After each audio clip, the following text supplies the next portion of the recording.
Salutations everyone! For today's discussion, we will be talking about the position of the Warchief of the Horde, and its possible future after Battle for Azeroth. This ranges anywhere from who will hold onto that title, what that character might do with that leadership, or will the title of Warchief even persist after the events at the end of the expansion. We'll be discussing all of those topics here today. Now, this isn't a new topic on the channel. In fact, I've spoken about the leadership of the Horde countless times before, as the title of Warchief just seems to be cursed, but hopefully once Battle for Azeroth has concluded, we will no longer have this issue of guessing who will be the next Warchief after they've died or retired. So a bit of context of why we're talking about this now. Well, if you've paid attention to the story of Battle for Azeroth, Sylvanas Windrunner has made a lot of enemies within the Alliance, of course, and most of the Horde. Not everyone, mind you, but really a good portion of the Horde is not happy with what she's done with it.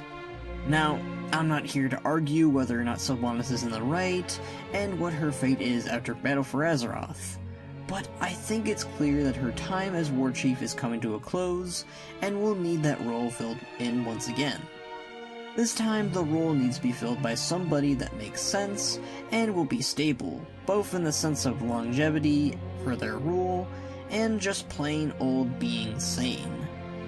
The allied race leaders, for example, just joined the Horde rather recently. Because of this, it would make little sense for someone like Talanji, Mela, Gaira, or Thalrisra to become Warchief out of the blue once Sylvanas has been taken care of.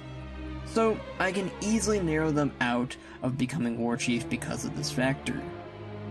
Let us discuss on which of the leaders of the Horde might be Warchief, or the potential alternative to the title. I'll be brief on the characters who I don't think will be Warchief or currently make no sense as Warchief of the Horde. Characters like Jaster Gallywix, G Firepaw, Rokhan, and Vol'jin do not make sense as Warchief at this current time. Jaster Gallywix, trade prince of the Bilgewater Cartel, is all about profit, cares very little about the Horde, and is barely even respected by his peers and fellow goblins. All he really has going for him is his experience as trade prince throughout the years. G Firepaw, master of the Huaojin, has done rather little as leader, but he is at least pretty loyal despite his near-death experience in his short time in the Horde. Rokhan, assuming he is taking the title of Leader of the Darkspear, just filled that role, and I doubt he would be able to take on the responsibilities of Warchief. Honestly, he's not a poor leader and has been doing a good job as an ambassador for the Darkspear, even having good relations with Queen Talanji. Vol'jin, former Warchief of the Horde, and leader of the Darkspears, is actually a popular idea of seeing thrown around despite his current state of being a ghost. The fact of the matter is, right now, Vol'jin is focusing on the matters of the dead, not the living. And unless he changes that, I can't see him becoming Warchief once again. Plus, he's a ghost, though he really does deserve a second chance considering he had little time with that title. Now these characters have the qualities of the most likely to be Warchief of the Horde, and I'm going into greater detail with each of them, going from least likely to most likely to be Warchief. THERON, Regent Lord of the Blood Elves, has been well represented as the leader of the Blood Elves since the loss of their prince. He's shown to have some care about the other leaders of the Horde, like Vol'jin, BAINE, THRALL, and SAURFANG, and has an elven long experience and understanding for warfare. The only things that really go against him is his loyalty to his people first and not the Horde. This best seen during Mr. Pandaria, where he nearly rejoined the Alliance because of the treatment that Garrosh was doing to his people. However, he quickly changed his mind after hearing of Jaina's actions against the Sunreapers. This attitude would leave a bad taste in most people's mouths, causing them to wonder if he'd sell out the Horde or not if it saved his people. A Warchief needs to look out for the whole Horde and not just their own race. However, it should be pointed out that once the Alliance tries to recruit them again through Illyria, THEMAR quickly denies them. Another issue is, and this one is pretty minor really, is that he already isn't too elated about being the Regent Lord of the Blood Elves, and would prefer to be on the field of battle once again. Tying him down to yet another title of leadership probably wouldn't be what he wants. One of the few reasons a lot of people want him as Warchief is a single line during Mr. Pandaria, where he claims that if the Horde progressively gets worse under Garrosh, it may get to the point where he needs to become Warchief. This is of course before Vol'jin's actions started to become more public, and any of the other races and leaders rose up against Garrosh. To me, THEMAR isn't a bad leader. In fact, I would say he is one of the better leaders that the Horde has at the moment. However, as you know, I'm not really a fan of elves, and I feel like a Blood Elf leader after an Undead Elf leader would be a bad decision. Plus, as the narrative has gone as of late, they present him more as an associate of the rebellion than the leader of it. I do think that his rise to power would be heavily controversial within both the Horde and the Alliance. VAROK SAURFANG, High Overlord of the Orcs, has been leader of the Orcs since THRALL's MIA and Garrosh Hellscream's death. Though, as of recent events, his title no longer has much meaning in Sylvanas' Horde, and he himself has been MIA until rather recently. VAROK has shown a great deal of mixed feelings to the Horde, having both abandoned the Horde when it continued to ignore its past ideals, and returned to it when one of its leaders was on death row. He definitely cares about the Horde, but he's got a lot of history with it, and honestly, it's not surprising that when history repeats itself and so few take action against it, like previous times, of course he opts for the easier way out. Even when his faith was restored, it was momentarily shattered once again because of how much his advice was now being ignored by the Warchief. There's quite a lot that goes against him in the Warchief race. For starters, he could definitely be seen in either a negative or positive light, thanks to his choice to no longer being a part of Sylvanas' Horde when it needed him most. Negative because he broke not only his oath to the Warchief, but the Horde as well. This compounded by the fact that he conspired with the King of the Alliance to ensure her end. The positive spin this could take for him is forgiving Sylvanas the Cold Shoulder and making a very notable stand against her for ruining the Horde. There is also the factor of his age. Despite being a clear Elder Orc, he's not shown to be frail, weak, or really any of the usual old man tendencies we see in most Elders. But I'm not thinking about how ill he could be, I'm more factoring the time he might have left with that age. Remember, we want a Warchief who will last us more than 2 expansions. He seems like a good choice to most though, as he is regarded as this rebellion's leader, or at the very least it's stated by the Alliance that this is his rebellion. Remember that last time Vol'jin was the rebellion's leader, was one of the first to really take a stand against Garrosh, and would become Warchief because of this. This is very similar to how they've been shaping VAROK lately. I think that for the most part, most of the Horde will accept him as Warchief, excluding maybe the Forsaken, who have a bad history with him now. As for the Alliance, I think the majority would accept him, except for Tyrande and Malfurion and maybe the Night Elves, who have their own grudges for what he did in the War of Thorns. My own stance is that SAURFANG is a great hero and champion of the Horde, but wouldn't make for the best leader of the entire Horde, given his recent history with Teldrassil and Lordaeron, as well as his current age. I also believe that the writing is on the wall is that VAROK will die by the end of Battle for Azeroth, to ensure that the Horde even has a future, finally allowing the old soldier to rest and have his honorable death. The attention on VAROK is very noticeable in this expansion, especially with 3 cinematics pertaining to him as the focal character, so we will see what they will have in store for him. THRALL, former Warchief of the Horde. THRALL is the last remaining original leader of the old Horde besides Sylvanas, and is the only notable character who was Warchief and is still alive. Now, though his character is different from his previous incarnations, and has a lot of doubt and regret now following him after the expedition on Ultimate Draenor. THRALL was the creator of the current Horde we've come to love that values honor, family, and survival. It was through his ideals that it became as successful as it did.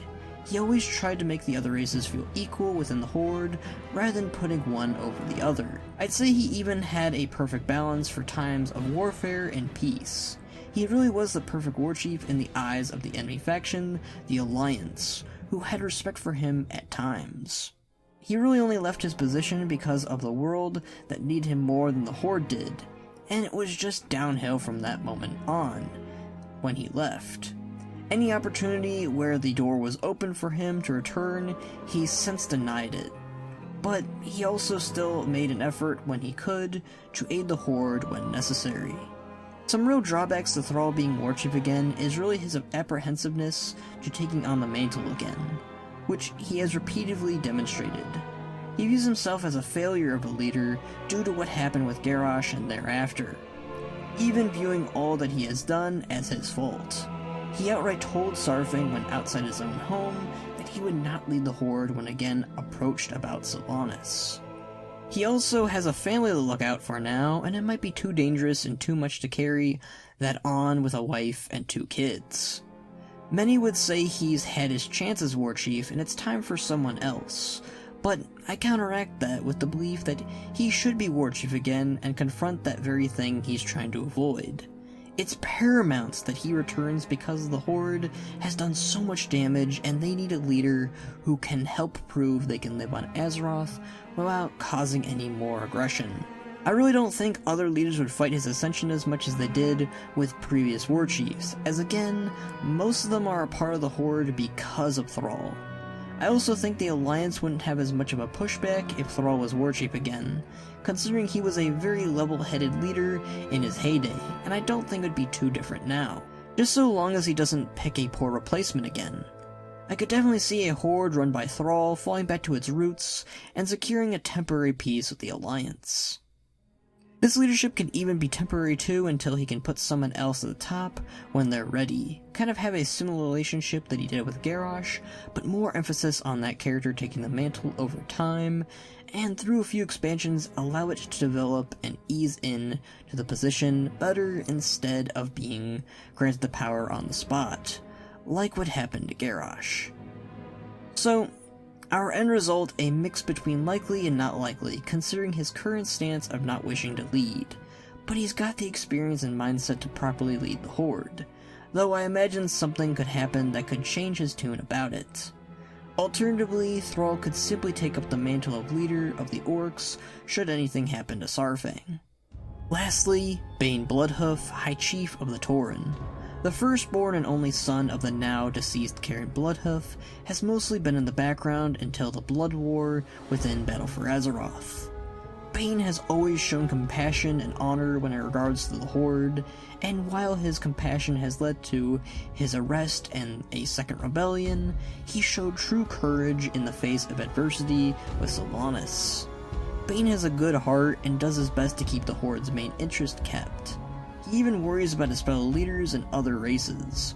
The leader of the THERON practically became a martyr for the Horde to rally against Sylvanas the moment he became a target for his actions in freeing Derek from a fate that was unbefitting for even the Forsaken.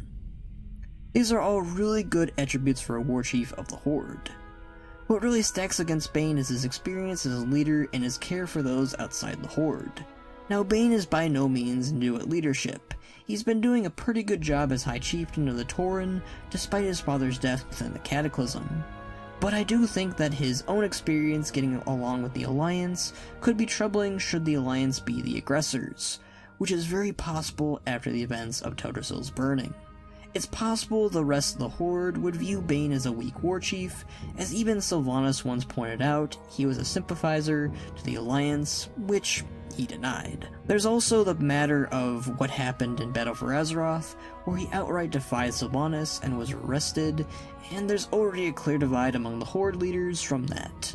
Similar to Vol'jin, it all depends on who wins the rebellion, and if BAINE comes out on top, he's not really the traitor of the Horde anymore. Though I could see some holding onto those feelings possibly. Ultimately, BAINE has the high potential of being a good Warchief for a very long time, but I do think he could use some help, as he would be due to such a position. possibly from a former leader like THRALL, who as I said can take the mantle and then mentor BAINE.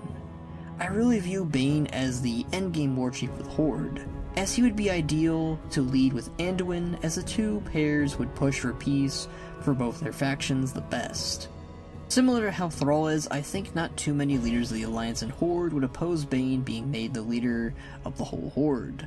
Of course, I could see Galliux throwing a fit. Lord THEMAR, VAROK, THRALL, and BAINE all have the chance to become Warchief, some more than others, but ultimately, I think it's a tie right now between THRALL and BAINE. Really depends on where they carry the two characters in 8.2.5, 8.3, and beyond. Though if you can't tell, I'm heavily rooting for THRALL. But an idea I had beyond this, and really isn't my own concept since it's been thrown around by others, but the idea is a council led by each of the main leaders of the Horde. This would include all the races and would essentially replace the title of Warchief, putting them all on equal pedestal.